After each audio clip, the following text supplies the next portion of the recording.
Hi everybody, this is Bonnie with Bonnie Big Crochet. Today I want to show you how to make the easy breezy lapghan. This is a fun project and I will show you the yarn that I use in just a minute, but it is a totally self-striping yarn that does all the color changes for you. Now if you don't have this yarn available, and it is a DK weight or a number 3 weight yarn, do feel free to use whatever yarn you have in your stash. If you are more comfortable working with worsted weight or number 4 weight yarn, that's perfectly fine. Just be careful that you size up your hook to match the yarn that you use. This is also a really fun candidate if you like to make temperature blankets, or if you just want to make a scrap ghan using the extra yarn that you have left over in your yarn stash at home. So, well, anyway, let me go ahead and show you what you're going to need. Oh, one more thing. If you wanted to make this blanket wider or thinner across the rows, it's very easy. All you need to do is add multiples of 6 to the original starting chain to make it wider, or subtract multiples of 6 from the original starting chain to make it more narrow. For this project, I will be using Premier Yarns Bloom. This is a self-striping floral print. Please take note that this is a light or number 3 weight. They have several different weights of yarn in this particular style, so make sure that you get the DK or the light version. Each of these has 656 yards. Do pay attention to that as well if ordering online, because they have different amounts depending on what you purchase. This also is equal to about 600 meters. This is a 7-ounce or 200-gram ball. This is 100% acrylic, and the picture there shows approximately what the pattern may look like depending on the design that you choose. And do check out their site. They do have several other colors that are quite nice. I'm also recommending that you have a size H or 8 or 5.00 millimeter crochet hook. I'm also recommending that you have a pair of sharp scissors and a yarn needle handy. To begin, we're going to start with a slip knot and the starting chain of 157.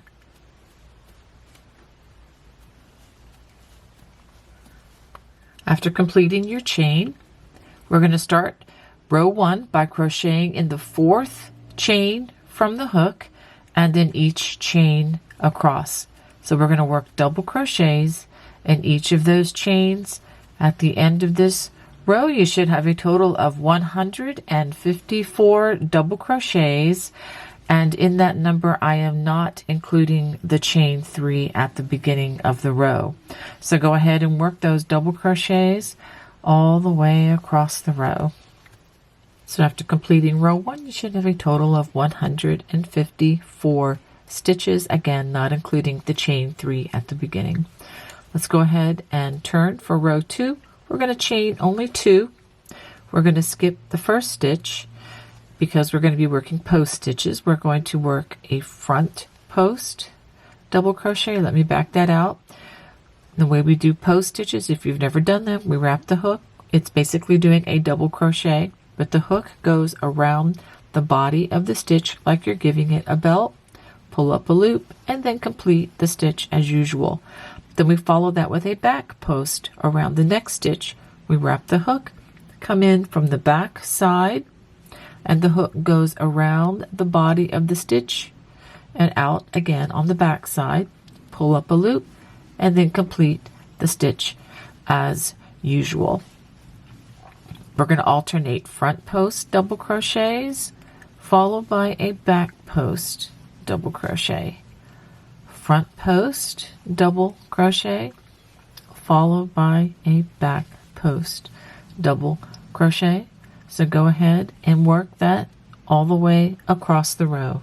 Now for row number 3, we're going to chain 2 and we're going to skip the first stitch, and we see that we have a back post now. So now we're going to start row 3 with a back post double crochet followed by a front post double crochet, again a back post double crochet, and then a front post double crochet.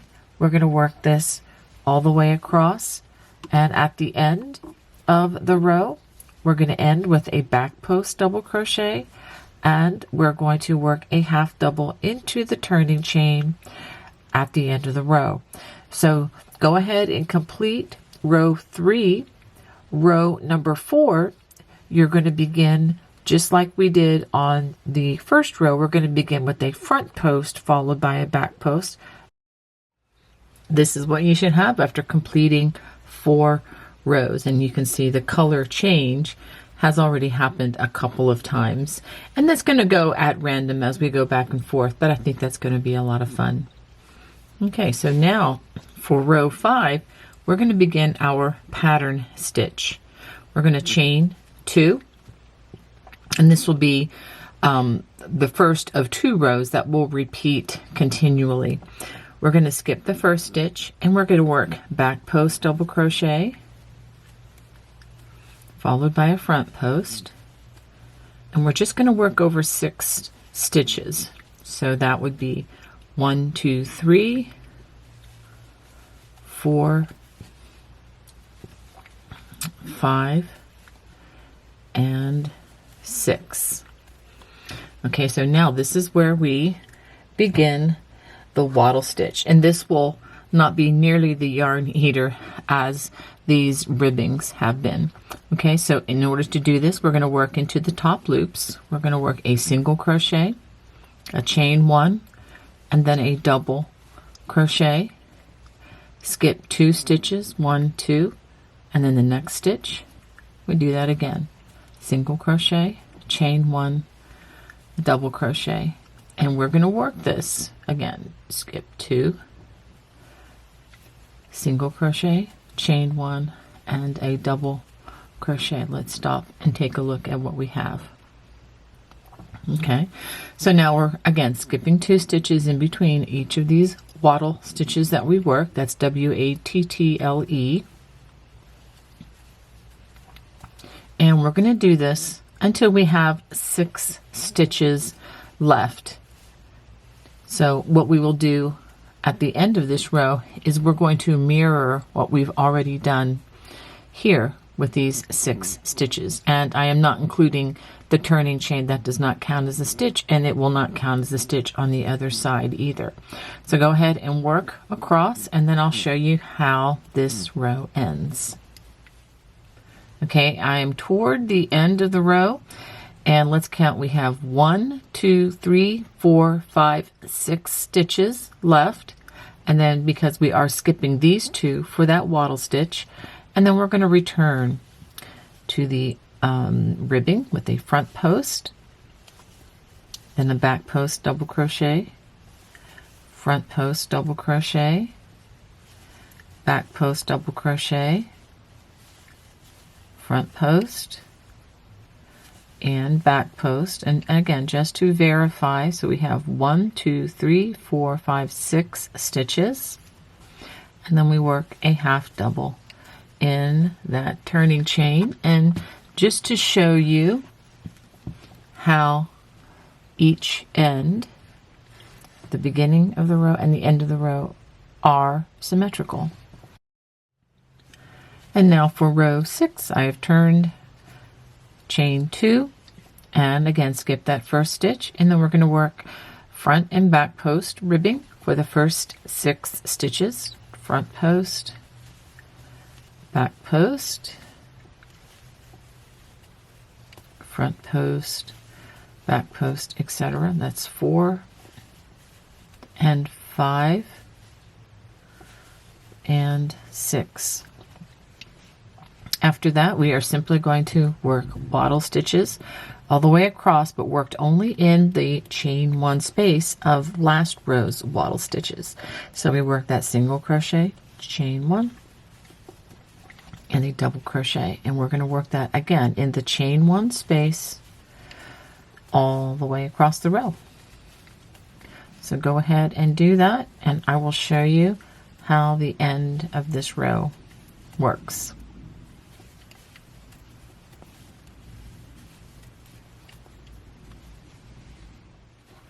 At the end of row 6, we're going to return to the ribbing, and this time we're going to start with a back post double crochet followed by a front post double crochet, back post, front post, back post, and a front post. At the end of the row, we're going to work a half double crochet worked into the turning chain, and this is what you should have after completing 6 rows. Now for the remainder of the throw, with the exception of the ribbing that we will work at the end so that it matches the very beginning, we are just going to repeat rows 5 and 6 continually until the blanket measures the size that you desire.